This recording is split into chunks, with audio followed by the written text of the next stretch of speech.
bem-vindos ao primeiro Crossfire da SBOT São Paulo. Nesta reunião, o tema central do nosso debate é a abordagem cirúrgica da fratura do metacarpo. Para esta reunião, nós convidamos duas referências paulistas e nacionais da cirurgia da mão.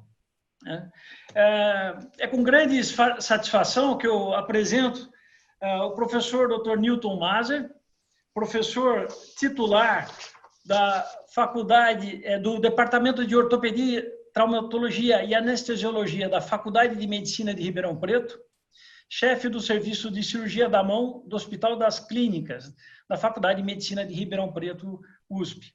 Nosso segundo debatedor é o professor Dr. Carlos Henrique Fernandes, professor afiliado do Departamento de Ortopedia e Traumatologia da Universidade Federal de São Paulo. Bom, o tema que nos coube foi fraturas dos metacarpianos. Vamos falar da abordagem cirúrgica. Para isso, nós temos que pensar na biomecânica. Nós temos aqui, na biomecânica, como a comparação, como se fosse um mastro do navio, onde nós temos para sustentar a vela dois metacarpianos, que são os raios fixos, e depois tem os móveis que se direcionam, o primeiro metacarpiano e o quarto e quinto metacarpiano.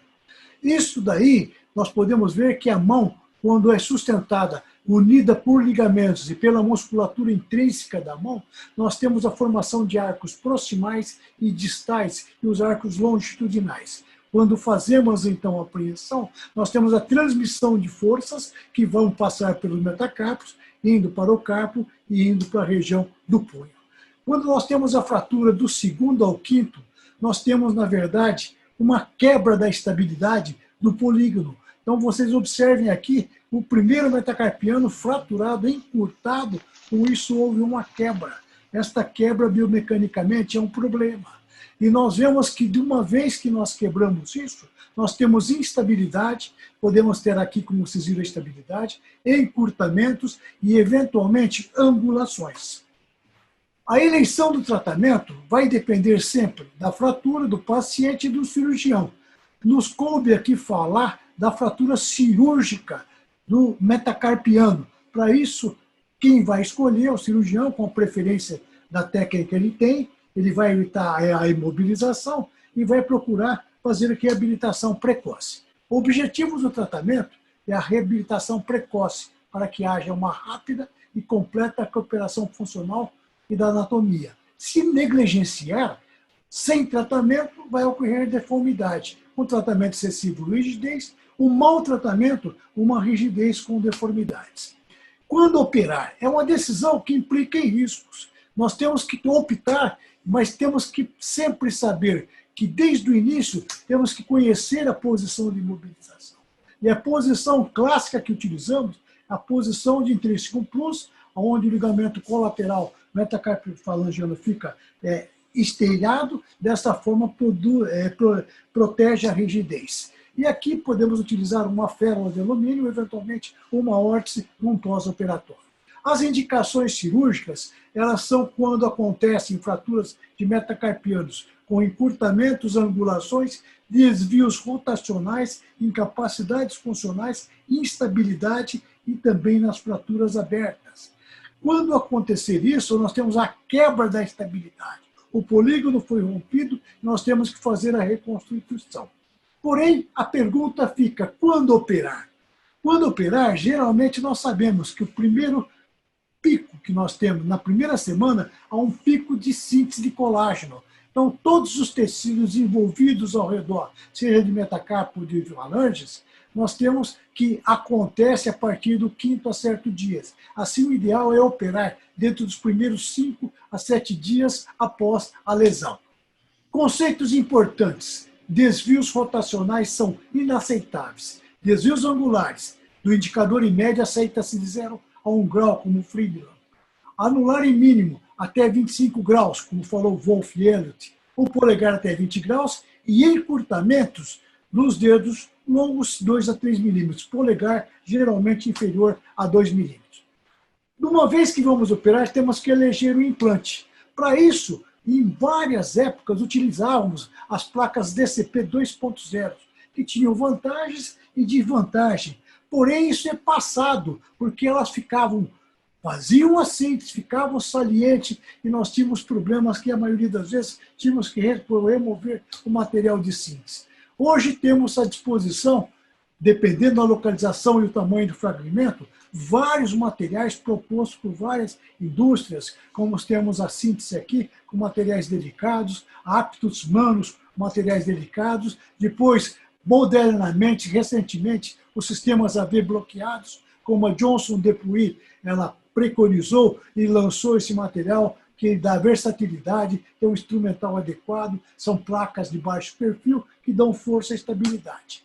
Mas nós temos também lançado um material nacional, que é da Tecnimport, da mesma forma, o mesmo sistema que preenche os mesmos requisitos. As indicações são para reduções abertas e fixações internas a fraturas consolidadas viciosas ou depois de extirpação de tumores ósseos benignos, reimplantes, reconstruções, artrodese de pequenos ossos, osteotomias, enfim. Isso pode ser feito dessas síntese. Vamos operar? A primeira coisa que temos que pensar, uma via de acesso no dorso da mão de forma adequada. Isso temos que respeitar a musculatura intrínseca. Quando nós temos, por exemplo, mais de um metacarpiano envolvido, geralmente centramos essa incisão entre os metacarpianos, com isso deslocamos para o segundo ou para o terceiro, e aqui essa incisão permite deslocar para o quarto ou para o quinto. É correto quando você faz a abordagem. Temos que afastar delicadamente a musculatura intrínseca, expondo somente a parte dorsal do metacarpiano. Esse é o modo correto, não exagerando, colocando afastadores na profundidade e deixando desvascularizado, desperiostizado pequenos fragmentos. Nas fraturas oblíquas longas tratadas com parafusos interfragmentares, nós temos que ter um conceito que podemos ter situações perigosas. A primeira delas é você fazer a medida adequada do parafuso. A segunda dela é você identificar, se ocorreram no intraoperatório, se identificar traços de fratura que podem promover a soltura do seu implante. E a terceira coisa é você olhar o vértice da fratura. Ter uma distância adequada para colocar, porque se você colocar muito na extremidade, você pode romper. Então, para isso, tem esse cálculo que se faz, sempre respeitando o diâmetro do parafuso, tanto para distal como para lateral, você vai ter com segurança o posicionamento do seu parafuso. Então, vamos optar para esta fratura do metacarpiano, uma fratura oblíqua longa, você colocar os parafusos. Quantos parafusos vamos colocar? Vai ser quantos a comprimento do bisel aqui da fratura oblíqua longa couber para o diâmetro desse osso. Dessa forma aqui, coube 3, tivemos aqui a possibilidade de colocar 3 parafusos. Um outro exemplo, fraturas do terceiro e do quarto, fraturas oblíquas longas, e do segundo também, tratadas todas com fixações com parafuso. Temos fraturas transversais tratadas com placas LCP. Observem aqui que já tinha um desvio rotacional, uma fratura bem identificada, porém no intraoperatório identificamos a fratura do quinto. Então fixamos no quarto e o quinto com placas retas. Não esquecer, quando utilizamos essas placas, fazer o pré-tensionamento delas para que haja uma compressão da cortical oposta. Aqui um outro paciente, onde tem uma fratura oblíqua, desta forma aqui, como o paciente era um médico, necessitava retornar rapidamente, usamos uma placa bloqueada e desta forma fizemos a fixação com a placa dessa maneira. E aqui vocês observam já depois de 15 dias de reabilitação, que ele iniciou a partir do 5º dia, com a movimentação praticamente completa. Podemos tratar fraturas oblíquas curtas tratadas com parafusos interfragmentares, porém associadas a uma placa de neutralização. Fratura oblíqua curta, uma placa que vai neutralizar, porém tem um parafuso fazendo uma compressão interfragmentar. E podemos utilizar também placas nas fraturas cominutivas tratadas com a placa ponte, que é o conceito mais moderno de placa ponte. Fratura do quinto com múltiplos fragmentos, cuidado na abordagem para não desvascularizar os fragmentos, e utilizamos esse método aqui, que é o posicionamento da placa dorsal, e com isso fazemos a fixação, permitindo a consolidação ao longo do tempo dessa fratura cominutiva. Muito obrigado. Passamos agora ao professor Carlos Fernandes para fazer sua apresentação. Então, eu quero agradecer a SBOT São Paulo pelo convite, parabenizar a SBOT São Paulo por essa atividade científica, agradecer ao professor Sérgio Piedade pelo convite, pela organização. É sempre muito difícil falar depois do professor Maser, né? Mas eu vou, então, me coube falar sobre o tratamento cirúrgico das fraturas do metacarpo com a utilização do parafuso canulado intramedular. Eu vou falar um pouquinho de epidemiologia, da importância das fraturas do metacarpo. Então, em 2012, nos Estados Unidos, se calculou que 33% das fraturas ocorriam nas mãos. Aqui no Brasil, um dado importante, no estado de São Paulo, em 2015, o INSS ele forneceu 5.841 benefícios de auxílio-doença para pacientes devido à fratura do metacarpo. Então, mostrando a importância do tema e o impacto financeiro. Todos nós sabemos que isso é mundialmente divulgado, que a fratura do colo do quinto metacarpo é a fratura mais frequente dos metacarpos. Existem várias formas de tratamento e a gente vai procurar aqui discutir um pouquinho sobre essas diferentes formas. Indicações e limitações do tratamento cirúrgico da fratura do metacarpo. Então, as fraturas são indicadas o tratamento cirúrgico nas fraturas desviadas, nos casos de irredutibilidade, quando você tenta a redução e não consegue de maneira fechada, se o paciente tem um desvio rotacional e você não consegue corrigi-lo, no caso de encurtamento maior do que 6 milímetros, porque isso vai repercutir na função da mão, ou em casos de angulação. Então, uma angulação maior que 10 graus, seja no segundo ou terceiro metacarpo, 30 graus no quarto metacarpo ou 40 graus no quinto metacarpo, já são indicações também de tratamento cirúrgico. Esses números eles variam de autor para autor, de literatura para literatura, e a gente não vai conseguir, nesse encontro, definir isso. Mas outra indicação clássica, então, é o caso de fraturas múltiplas dos metacarpos. Como é que a gente pode tratar essas fraturas do metacarpo? Então, existem várias técnicas. Então, a gente pode utilizar o fio de Kirchner. O fio de Kirchner a gente pode utilizar de uma forma intramedular. A gente pode utilizar de um metacarpo ao metacarpo vizinho. Pode usar do metacarpo aos ossos do carpo. Então, de várias maneiras, desde que a gente estabilize a fratura. Outra maneira é a fixação com placas e parafusos. E aí existem diferentes placas, diferentes diâmetros. Eles podem ser utilizados em conjunto ou, dependendo da fratura, até só com a utilização de parafuso. E, mais recentemente, a utilização do parafuso intramedular. Então, coube a esses autores, Bolton e colaboradores, em 2010, a descrição do tratamento cirúrgico da fratura do metacarpo com a utilização de um parafuso canulado intramedular de forma retrógrada. Então, essa foi a primeira descrição. Quanto à localização, o parafuso ele pode ser utilizado em diferentes locais de fratura, seja na cabeça, seja nas fraturas do colo, ou seja nas fraturas da diáfise, ou até mesmo da base. O que vai diferenciar é o modo da introdução do parafuso. Então, nas fraturas da cabeça, do colo e da diáfise, esse parafuso é passado de forma retrógrada, ou seja, de proximal para distal, da cabeça para a base. Quando a fratura é na base, aí é o contrário, o parafuso ele deve ser passado de forma anterógrada, ou seja, de proximal para distal, da base em direção à cabeça.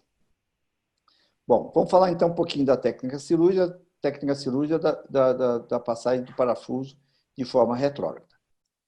A incisão. A incisão ela pode ser de cerca de 0,5 a 1 centímetro, então uma pequena incisão. Ela pode ser centrada sobre o tendão extensor. Então, nesses casos, a incisão vai incluir a pele, o tecido celular subcutâneo, uma incisão longitudinal sobre o tendão e a abertura da cápsula articular. Essa incisão ela pode ser para tendão, ou seja, do lado radial ou ulnar em relação ao tendão. Tá? Dessa forma, a gente vai abrir a pele, o tecido celular subcutâneo, o capuz extensor e a cápsula articular. E qual é o objetivo da incisão? O objetivo da incisão é que a gente tenha um acesso à cabeça do metacarpo. Nas fraturas do colo do quinto, que são as mais frequentes, eu tenho tendência de utilizar o bordo radial, porque nessa região a gente tem, não tem o tendão, tem só o capuz, e você tem um espaço mais livre para trabalhar cirurgicamente.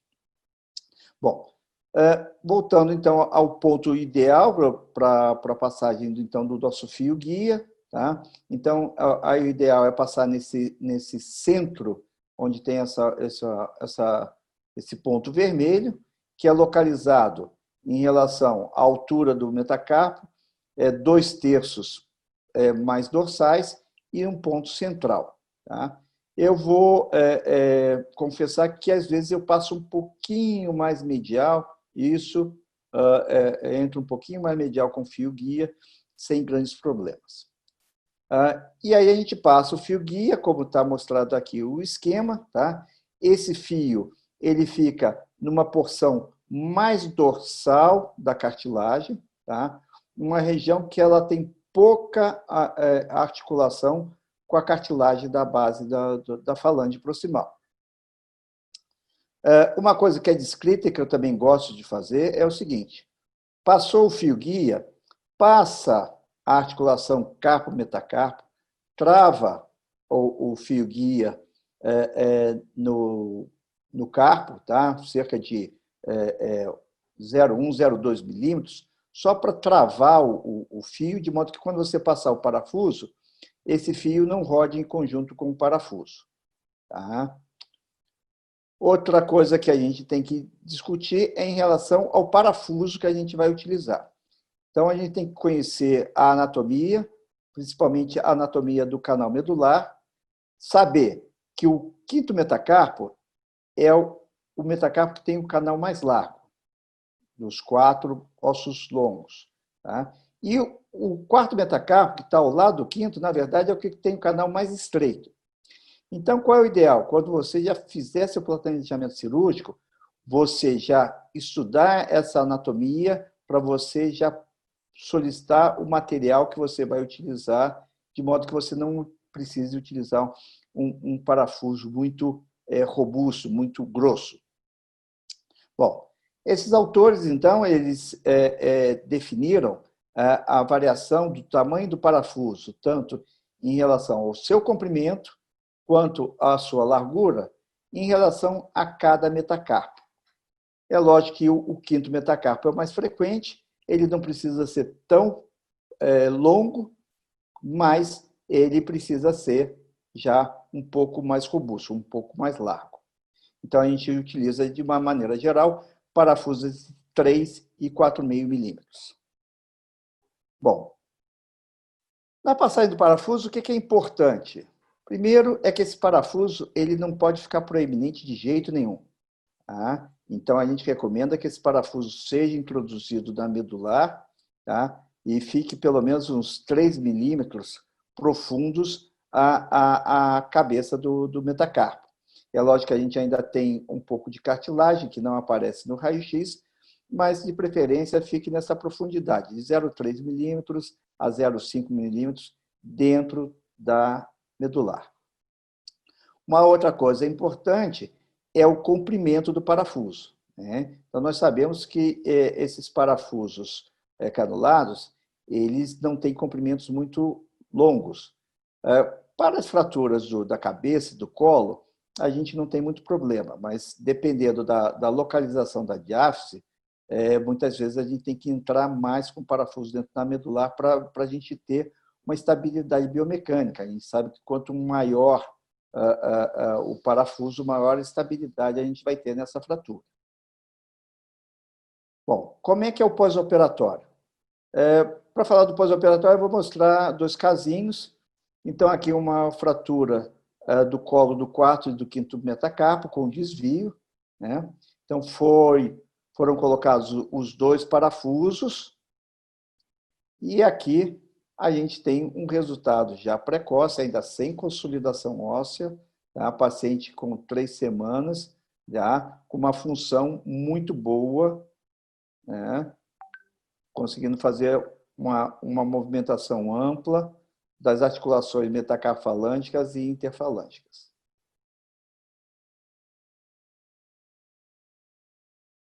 Um segundo caso, então, uma fratura do colo do 5º também, uma radiografia, a tomografia mostrando o desvio e a passagem do parafuso.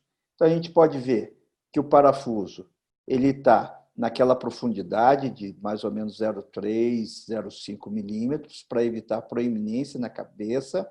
Tá? Ele tem um comprimento bom, dando estabilidade para a fratura, e isso permite a movimentação precoce. Então, aqui o paciente, também com 3 semanas de pós-operatório, fazendo a movimentação.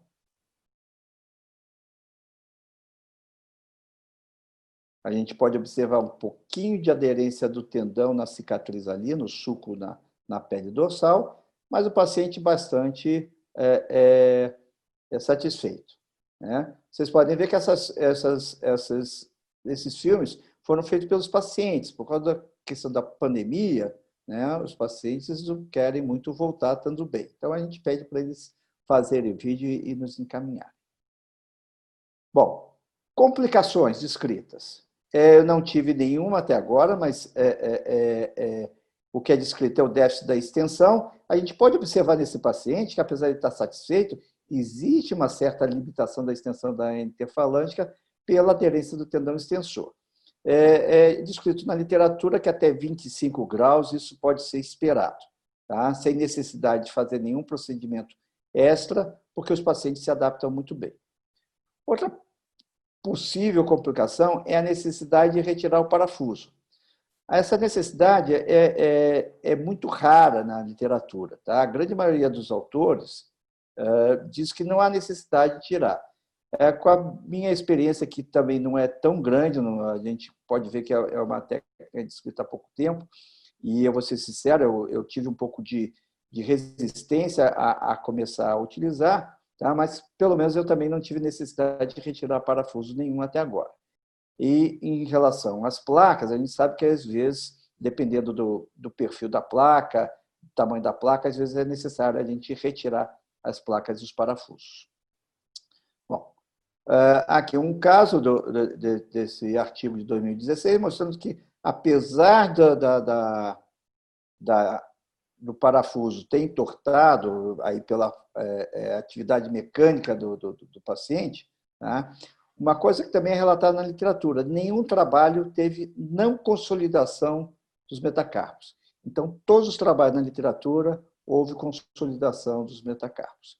Isso foi uma coisa que também nos estimulou a utilizar o método. Bom, vantagens e desvantagens. Então, as principais vantagens são o rápido retorno às atividades. Uma vantagem descrita também é a possibilidade de você utilizar naqueles pacientes mais idosos que têm uma fragilidade óssea, já que o parafuso vai dentro da medular, então não tem o risco dele soltar na cortical. E em termos de custo, a gente sabe que, teoricamente, um parafuso é mais barato do que a placa e 6, 7, 8 parafusos. Agora, é lógico, como todo método, ele também tem desvantagens e que a gente tem que tomar cuidado. O primeiro, principalmente, é nas fraturas cominutivas, que, se você não tomar cuidado, você pode provocar um encurtamento do metacarpo quando você passar o parafuso e fizer a compressão com o parafuso. Tá? Outra desvantagem descrita na literatura, lógico, inevitável, existe uma lesão da cartilagem. Essa lesão da cartilagem, em alguns estudos, eles calculam que é uma lesão em torno de 5 a 20% da cartilagem do metacarpo. Por ser uma técnica relativamente recente, nós não temos nenhum relato de artrose precoce. Então, nós já temos aí 10 anos desse método descrito e a gente não achou nenhum trabalho que descreva degeneração da cartilagem articular pela passagem do parafuso.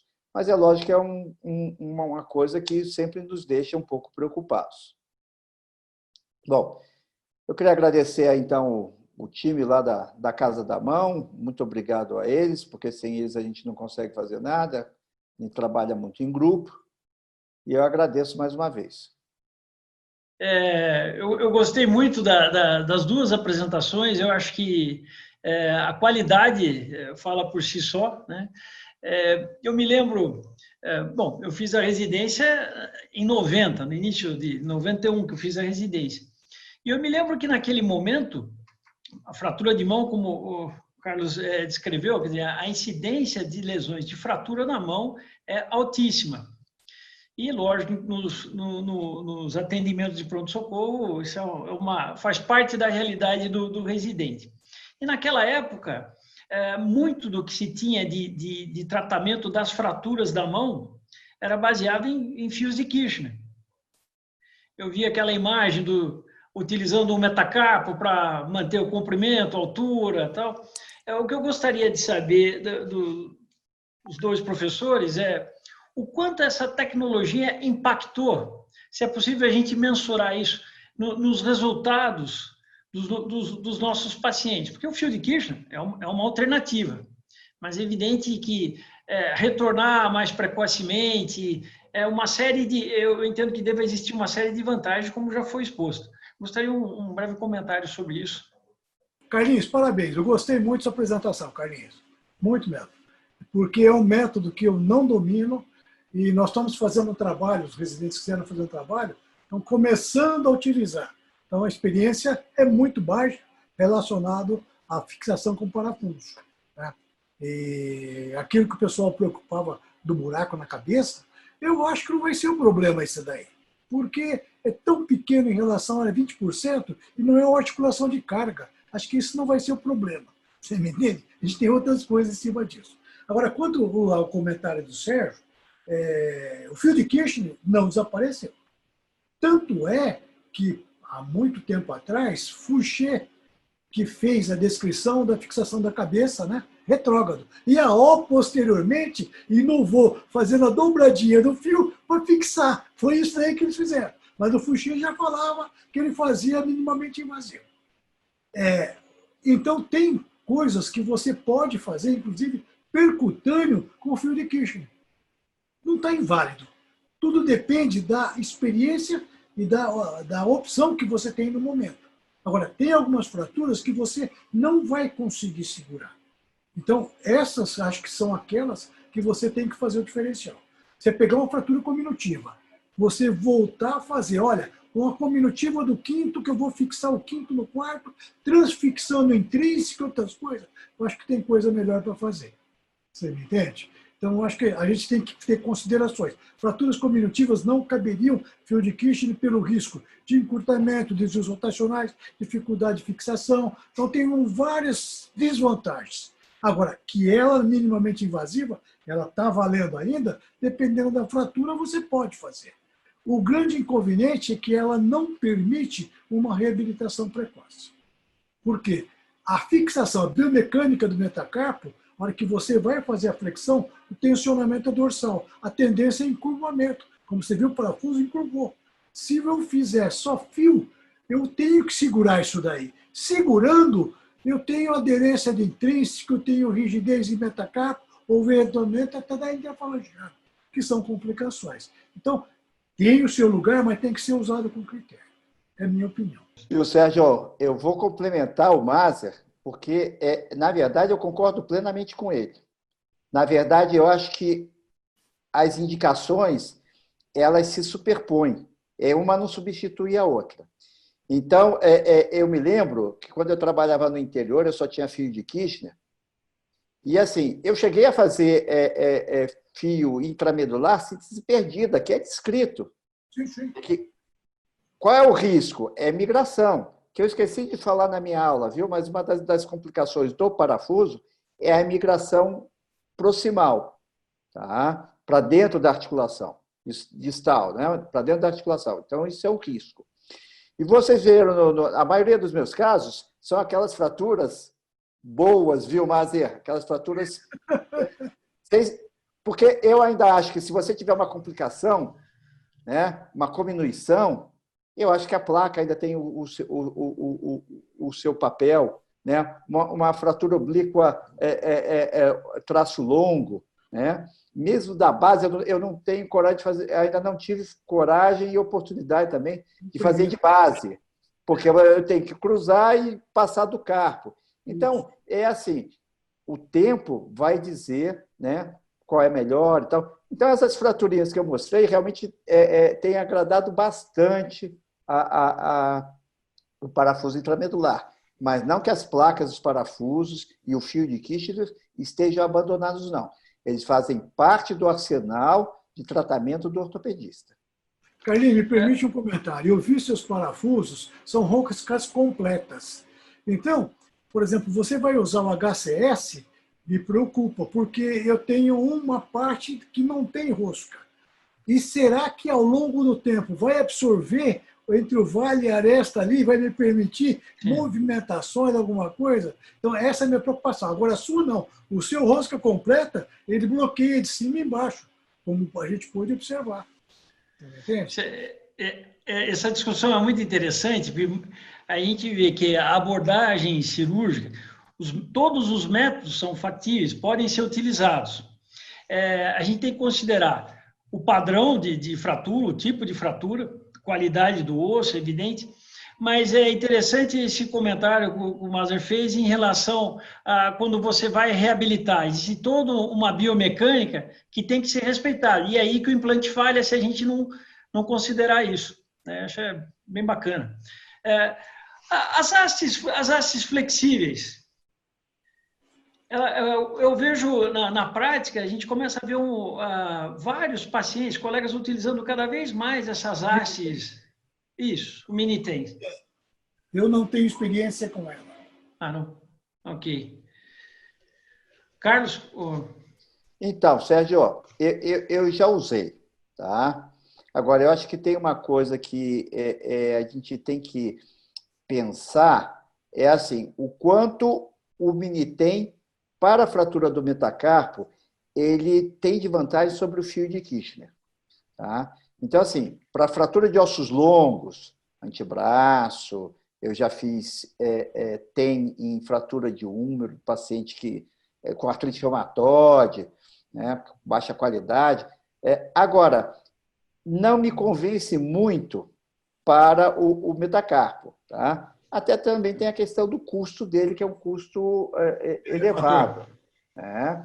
Então, mas eu já usei também. Agora, eu acho que o Mini ele tem a mesma desvantagem do fio de Kirchner. Né? Ele exige a imobilização, não permite dependendo da fratura, não permite uma reabilitação tão rápida, né? E tem aquele negócio de ficar no subcutâneo. Se você deixa para fora da infecção, se você deixa no subcutâneo, fica machucando. Então, é sempre aquela... Né? Essa fixação, eu me lembro muito bem do fixador do Wilson. Sim. Que um grande fator limitante para ele, a ideia, o conceito era muito interessante, mas um grande fator limitante era essa exposição, esse contato meio externo ali, a reação do fio, que é o que a gente tem com o fixador externo, né? É realmente uma coisa interessante. Eu tenho mais uma outra questão que eu gostaria para os dois debaterem.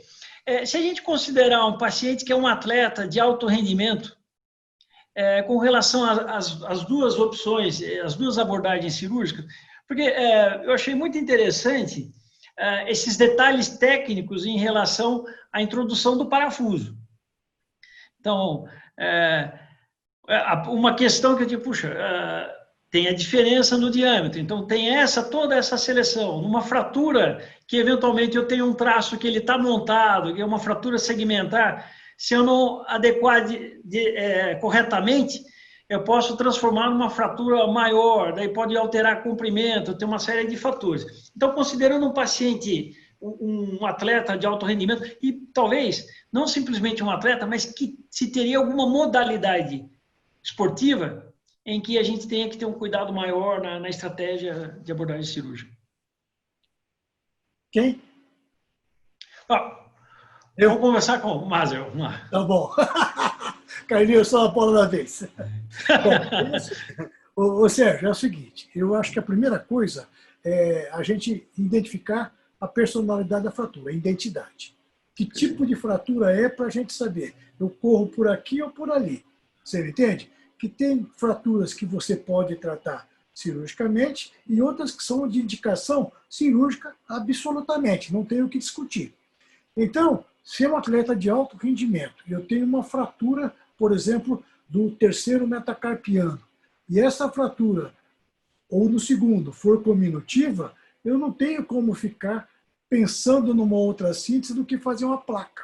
Por quê? Eu tenho, hoje as placas, elas têm perfil mais baixo e elas possuem, além disso, uma facilidade de você fazer migrações proximais e distais ou desvios rotacionais e fixar elas com parafusos bloqueados. São ângulos variáveis e parafusos bloqueados. Então, isso permite com que ele faça atividade de reabilitação e aí, talvez, dependendo do esporte que ele fizer, ele volte mais rapidamente às suas atividades esportivas da mesma forma. Agora, se for uma outra fratura, por exemplo, que você fica no limite, por exemplo, do colo do quinto, eu não colocaria jamais uma placa. Já coloquei muita placa no colo do quinto. Só que vai complicar ele. Por que vai complicar? Vai poder ter rigidez, aderência, vou ter que tirar a placa de novo. Então, isso daí, sem sombra de dúvida, eu ia pensar ou a desvantagem de ter que mexer de novo, fazendo o fuxê, né, o retrógrado ali, ou o parafuso que o Carlinhos preconizou. Você me entende? Porque é a forma mais prática de ele poder reabilitar e voltar às atividades. Então, personalidade da fratura. A identidade, acho que é o segredo da indicação. Perfeito. Só mais uma questão. Existe alguma modalidade esportiva que me preocupa mais, a fratura do metacarpiano, independente da... Não, eu acho que, se você perguntar assim, eu estou lembrando aqui, o Maser falou da personalidade da fratura. Agora, a gente também tem que ver a personalidade do atleta. Também. Porque, assim, eu já tive atleta que falou assim, ó, isso é mais rápido. Um judoca peso pesado, ó, esse tratamento é mais rápido. Mas você não pode praticar. Não quero mais, já lesei o cruzado e tal. E coisa.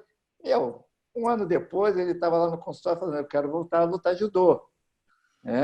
Então, o grande problema realmente do atleta é qualquer material de síntese que você colocar, o quanto você vai precisar tirar ele de novo. Né? O atleta de luta é um problema, que ele está usando a mão direto. Então, qualquer material de síntese, seja uma placa, seja um parafuso, ele cair, quebra, fratura novamente, fratura material de síntese.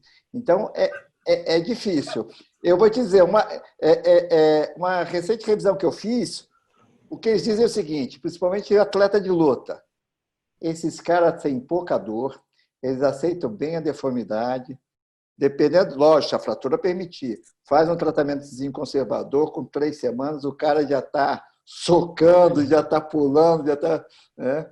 Então, tem que analisar, que nem o Maser disse, a fratura, dá para fazer isso, dá para fazer aquilo, como é que é, e conversar com o atleta, com o treinador, com família e tal, porque é realmente difícil. Bem lembrado, Carlinhos. Bem lembrado. Na hora que dá o golpe é torção. Fratura realmente é com espiral.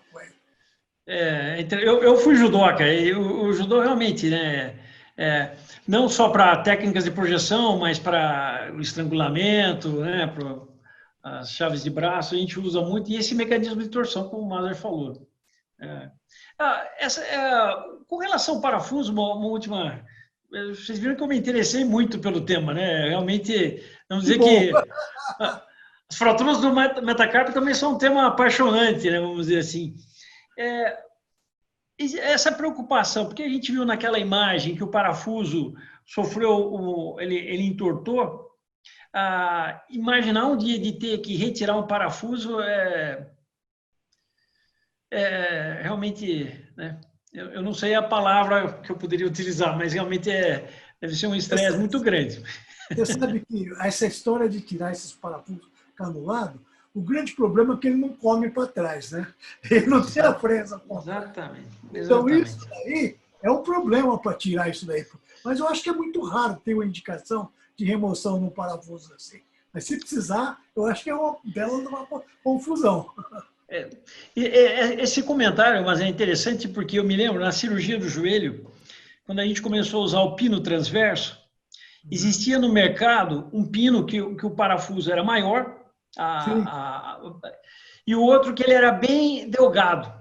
Esse que era bem delgado tinha um problema. Se o cirurgião com menos experiência fosse com muita sede ao pote, ele poderia jogar o parafuso para a região metafisária e nunca mais encontrava o parafuso. E outra, para retirar o parafuso, é uma tarefa impossível, praticamente. É para perder aquela cirurgia que a gente perde a amizade com quem está auxiliando. Tamanha dificuldade. Toda vez que a radiografia você vai estar lembrando. Exatamente. Bom, eu vou parar com os meus comentários de curioso. Mas mas é importante. Acho que os questionamentos foi muito interessante, Sérgio. Foi muito interessante. Foi muito bom, Sérgio, porque aí você, como não especialista, você tem, de repente, a dificuldade, você puxou questões que talvez eu e o Maser não tivéssemos percebido, né? Não tivéssemos discutido. Por isso que, quando a gente combinou, né, eu achei que seria interessante um não especialista para mediar o debate, justamente para as perguntas depois das apresentações. Isso foi muito bom mesmo. Com certeza. Com certeza. Eu acho que podemos encerrar, né? Eu quero agradecer aos professores, foi um tempo extremamente valioso para todos nós e para o sócio da SBOT, para o ortopedista também. Eu acho que é uma oportunidade única, né, de a gente discutir um tema tão importante, né, que faz parte da prática do ortopedista e traumatologista, e discutir também... existem pontos de vanguarda também. Esse parafuso é uma coisa que é mais recente, né? Então, é muito interessante. Toda essa abordagem, esses conceitos biomecânicos, a importância de saber como introduzir esse parafuso, se a fratura está na base, se a fratura é distal, esse detalhe da ancoragem, como é feito o parafuso, essa discussão que envolve o pós-operatório foi muito, muito rico, muito bacana. Bom, então acho que nós podemos finalizar. Então, eu agradeço mais uma vez os professores e a todos que estão nos assistindo. Sérgio, eu agradeço muito a você e ao pessoal da SBOT São Paulo, pela oportunidade e o prazer de estar aqui com o Carlinhos, meu amigo de longa data, a gente estar discutindo e aprendendo sempre. Obrigado, Carlinhos, obrigado, Sérgio, obrigado, Dulce, obrigado, SBOT São Paulo. Eu agradeço também a todos, tá? Foi excelente, obrigado a Dulce aí que está nos acompanhando, está monitorando aí, pilotando, né? E cuidem-se, viu? Tomem cuidado aí, saúde para todos.